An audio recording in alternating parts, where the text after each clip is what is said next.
Chapter 3. What then is the superiority of the Jew, or what the profit of circumcision? Much every way. And first, indeed, that to them were entrusted the oracles of God. For what? If some have not believed, shall their unbelief make the faith of God of none effect? Far be the thought. But let God be true, and every man false, according as it is written, so that thou shouldest be justified in thy words, and shouldest overcome when thou art in judgment. But if our unrighteousness commend God's righteousness, what shall we say? Is God unrighteous, who inflicts wrath? I speak according to man. Far be the thought. Since how shall God judge the world?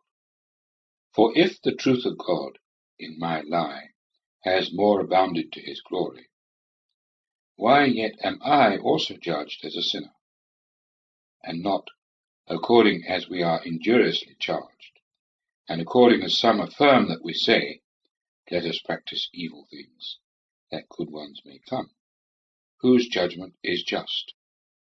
Verse 9. What then? Are we better? No, in no wise. For we have before charged both Jews and Greeks with being all under sin, according as it is written, there is not a righteous man, not even one. There is not the man that understands. There is not one that seeks after God. All have gone out of the way.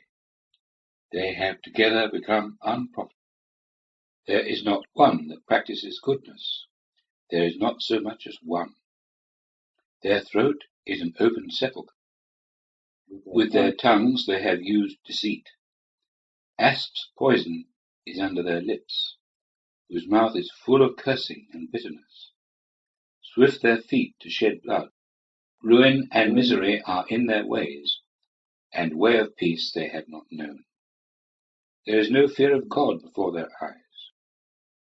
Now we know that whatever the things the law says, it speaks to those under the law, that every mouth may be stopped, and all the world be under judgment to God. Wherefore by works of law no flesh shall be justified before him, for by law is knowledge of sin. Verse 21. But now without law righteousness of God is manifested, borne witness to by the law and the prophets. Righteousness of God by faith of Jesus Christ towards all, and upon all those who believe. For there is no difference, for all have sinned and come short of the glory of God,